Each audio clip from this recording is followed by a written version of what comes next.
السلام عليكم ورحمة الله وبركاته. مرحبا بكم في حلقة جديدة من مسلسل قلب الأسود. في هذه الحلقة كتكبر المشاكل داخل العائلة وكتبان الحقيقة ديال الصراعات اللي وراء الزواج والشركات، وكل شخصية كتلعب دور مهم في اشتعال الأحداث. رانيا كتلقى راسها في موقف صعيب من بعد الزواج ديالها مع جيهان. كيطلبوا منها توقع على وكالة باش تدخل في الشركات، ولكن هي ما مقتنعاش وكتحس براسها محاصرة وسط قرارات ما بغياهاش. أما جيهان كيبان هادئ، ولكن الداخل ديالو ضغط كبير بين حب ديالو لرانيا وبين العائله والمسؤوليات، وهذا الشيء كيخليه دائما متردد في قراراته. اما نوح كيبان انه مازال متعلق برانيا وكيحاول يتقرب منها، ولكن هذا الشيء كيدخلو في صدام مباشر مع العائله ومع جيهان وكيزيد يشعل التوتر. صامد كيسير كلشي من بعيد وكيحاول يوازن بين مصلحه العائله والشركات، ولكن كيبان ان السيطره ديالو كتبدا تضعف بسبب كثره الصراعات. غادي نشوفوا العائله كلها كتوصل لمرحله ديال الشك وعدم الثقه، وكل واحد كيبدا يشوف الاخر كتهديد مباشر. اما الزواج ديال رانيا وجيهان ما كانش نهايه القصه، كان بدايه ديال صراع بين الحب والسلطه والفلوس، وكل شخصيه غادي تحاول تربح بطريقتها. بلا ما نطول عليكم احبتي في الله، غادي نخليكم مباشره مع التفاصيل وفرجه ممتعه. البدايه ديال هذه الحلقه غادي تكون من القصر اللي غادي يكونوا كيتموا الزواج ديال جيهان ورانيا. من بعد رانيا غادي يبان ليها نوح وغتبغي تمشي لعندو، ولكن غادي تشدها حكمات. غتقول انا ما غاديش نخليك تعيشي الا كنتي كتفكري في الحب ديالو، وانا ما كنهضرش غير هكاك. اول غلطه ديريها راه غادي نحيك ونخليك تحت التراب. سمعتي مزيان؟ اشنو كديري؟ علاش غادا؟ ردي راسك واحد شويه وخدمي عقلك. تقول لها غادي نمشي، تقول لها حتى انت من اقبح البنات اللي شفت في الفيديوهات. يلا سيري دابا. هو اجي انت راني كنوصي بنتي مزيان، راجلك هو السبب في هذا الشيء كامل، هو اللي خلى المراه تولي ملكه ديالو وتيقول لها ديري شنو ما بغيتي. انا ما غاديش معاك، غادي تمشي بزز منك وغادي تشوفي شنو غادي يوقع لك. انت شيطانه واكبر شيطانه شتا حياتي. غادي نشوفوا جيهان غادي يكون داير واحد الرقصه الاولى ديال العرس ديالهم هو ورانيا. هادشي عندهم هو العادات ديالهم. غادي تقول لهم حكمت نتوما اللي غادي ديروا الرقصه الاولى، ولكن من بعد غنرقصوا حتى حنا كاملين معاكم. في المشهد اخر غادي نشوفوا مالك اللي غادي تكون معصبه بزاف وكتجمع في حوايجها حتى كيدخل عندها نوح. غتقولي واش انا ماشي كلشي في حياتك؟ حنا راه حماق، حنا ما فرحناش اصلا. نوح حنا ما فرحناش، حنا غير صدقنا حلم اننا متحببون، ولكن علاش؟ حيت ما شافوش منا حب بزاف وما عرفناش الحضن ديال الام مزيان وما تعلمناش شنو هو الحب الحقيقي، ومن تما ولا اي وجه كيضحك لينا كنامنوا به، كنامنوا حنا اغبياء، حنا فعلا اغبياء. يقول لها نوح انا ما فاهم والو. تقول لي بصراحه ما فاهم والو. اشنو اللي بغيتي تفهم مزيان؟ قول لي شنو اللي ما واضحش ليك. هنا راه كاين عالم اخر، واش مفهوم؟ عالم اخر كامل خاصك تفهم. حنا غير بحال اللعب ديال هاد العالم، ولكن انا ما غاديش نكون لعبه ديالو. شوف دقيقه واحده، بغيت نقول لك واحد الحاجه. ما عندك السبب للكل ديال هاد الشيء كامل. علاش رانيا وجيهان ما كيتزوجوش؟ واش ما عمرك فكرتي في هاد الشيء؟ من نهار جينا لهنايا وهما ما تزوجوش. البنت لبسات الفستان ديال العرس وزوين، والعرس لبس البدله ديالو، ولكن كاينه شي حاجه ما مفهوماش. شنو هو السبب؟ ما نعرف. يقولها شنو كاين؟ كتقلب غير على الاسباب. ياك انا مجنونه ولا شنو؟ واش انتي غبيه؟ يقولي لي. هما كيديروا الضغط على هاد البنت وكيجبروها وكيهددوها، وهذه هي الحقيقه. شنو هو التهديد هذا؟ شكون كيهدد جيهان؟ تقول لي باباه. حنا ضايعين غير هكاك، ضايعين غير هكاك. انا غادي نمشي دابا وخليك نتايا هنايا. يقول العشاء دابا في الدار هو العرس. طبعا هكذا غادي نكتبوه. رانيا ولات عروسه زوينه بزاف. ايوا شحال زوينه، واو ما شاء الله. شوفوا الله شحال هاد ديال الذهب لابسه، وحتى كيقولوا للعريس العرس صغير. ايوا الا كان العرس هكذا والكبير شنو غادي يكون؟ الله اعلم. يا سلام شوفي هاد الشيء.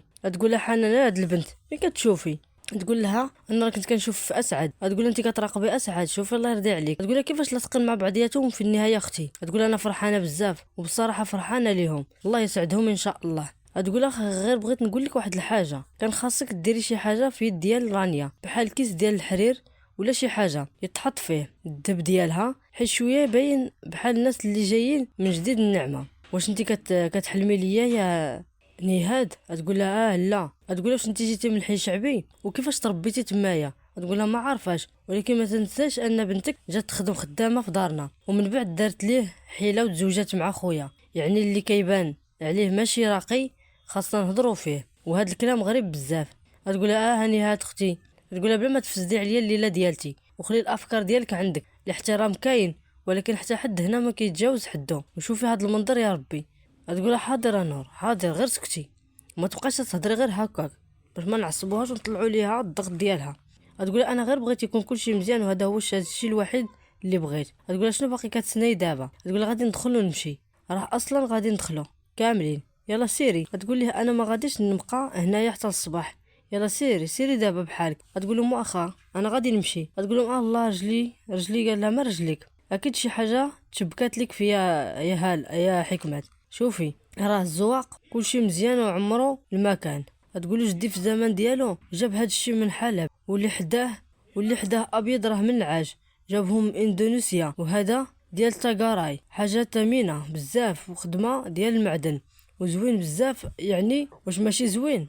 الله يرحم جدك كان كيحب هاد النوع ديال السبح، يقول لها بزاف ودار منهم واحد الكوليكسيون. وشوفي هادي انا كنت تهديتها ليه من قبل، حجر العقيق، حيت هي زوينه. واش انتي كتفهمي في السبح؟ تقول له انا بصراحه مهتمه بالعائله ديالي. تقول يعني بالعائله اللي غادي تجي في المستقبل، ولادي، وبغيت نخلي لهم ذكريات وهدايا زوينه. يقول شنو القصد ديالك؟ هديه لمن؟ لخوك لوليداتك ولا اللي كنتي؟ يقول لا دابا اجي نجربها عليك. يقول احنا ماشي مجوجين ولكن الخاتم ديالك راه باين في الصبع. واش باقا كتلاحظي كلشي يا خويا؟ حتى التفاصيل الصغيره ما كتفلتش. وقريب ان شاء الله الخطوبه والعرس، وان شاء الله الا كتب الله. ولكن كاين شي حاجه قدامك اختي، توأم هنايا. يقول لها الو، ملي كنقول شي حاجه غادي توقع كتوقع. تقول شنو هاد الهضره ديالك الفارغه؟ يقول انا توأمك يا نوح، ومنين جينا ومنين تزادينا. يقول لك كتهضري معايا هكا؟ علاش كتاثري لهاد الدرجه؟ واش سهل تبكي على واحد خايب؟ تقول له قلبي عندي انا يا نوح، وقلبي كيتألم، راه اللعب بالمشاعر ما كيكفيش، وهذا الشيء خصو يكون عنده الحل. يقول لها صافي ما تبقاش تبكي، وما بقاش نقدر نشوفك تتبكي. واه واش هذا الخايب يستاهل الدموع؟ لا ما يستاهلش. يقول هو بالصراحه والمراه ارتاحت دابا، شوف كيفاش درتي كلشي باش توصل اللي بغيتيها، ودرت بنتها في حياه ديالها، وغدا كيجيبوا ليها الحفيد، وساعتها تولي هي السيده الكبيره. ومن بعد كيبداو ديك الحسابات ديال الوراثه والسلطه. انا ماشي مهتمه بهذا الشيء. ايوا شنو كتفكري؟ تقول واش باقا كتحلمي بالملائكه ملي مشاو يمكن حتى رجعوا؟ واش انتي ساذجه ولا شنو كتحسبي نيتهم؟ واش جايين غير باش يحضنوها ويقولوا لها ماما؟ لا يا بنتي، الهدف ديالهم هو الفلوس وغير الفلوس اللي كتهمهم. وقالت لها واش هما كيبغيو يشاركوا الثروه ديال صامد ولا شنو؟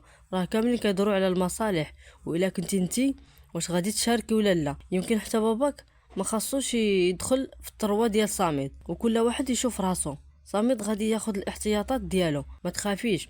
وان شاء الله رايا بنتي مزيانه، لكن خاص صامد يفهم مزيان شنو واقع، ويكون واعي بالاخ ديالو ويدير الاحتياط ديالو. تقول هادو اطفال صغار بزاف، ولكن بصراحه ما قادرش نصدقك. اشنو كديري اصلا؟ شنو كتظن راسك دير؟ انا جبت لهم الماء حيت سكرانين وعطشانين. علاش ما بدلتيش القسم ديالك؟ اشنو كيعني لك انت؟ اشنو كيعني لك اصلا؟ خرج برا سمح ليا. واش سكرتي في الباب ولا شنو؟ واش كتضحك علينا ولا شنو؟ خرج من هنايا دابا. يا ربي راك خلعتيني، والله الا راك خلعتيني. شنو واقع؟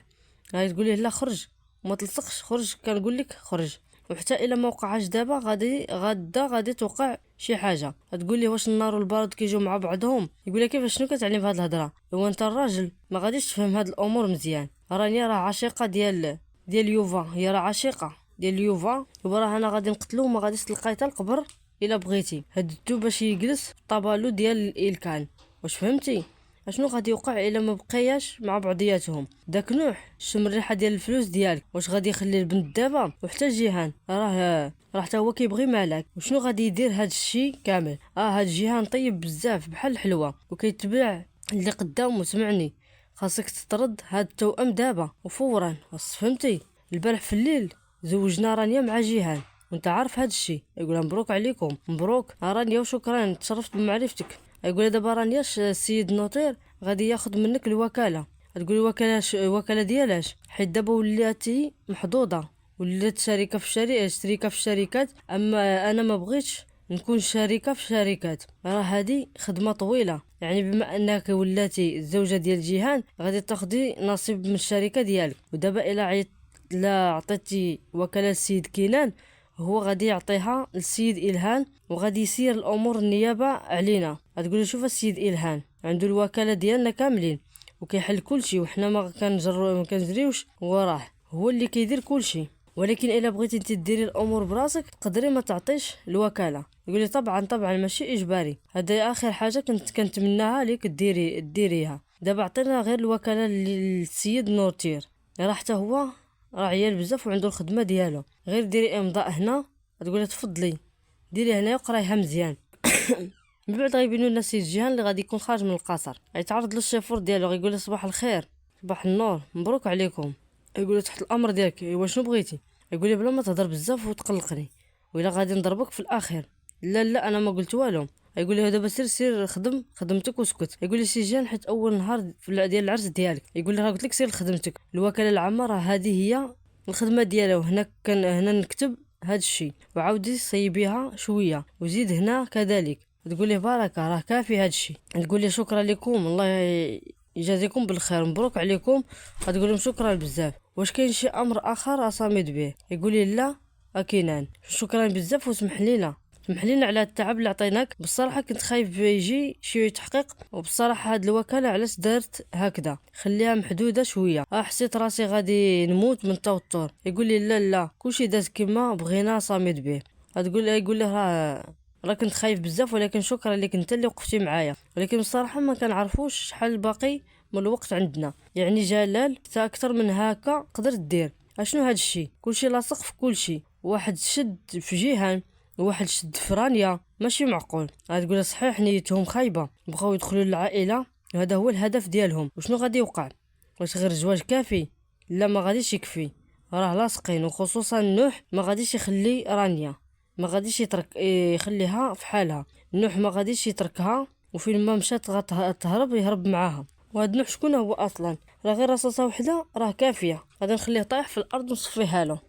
هنا كتسالي الحلقه ديالنا، وكنتمنى هاد الحلقه تنال الاعجاب ديالكم. دعموني بالاشتراك واللايك باش يوصلكم كل جديد، وشكرا.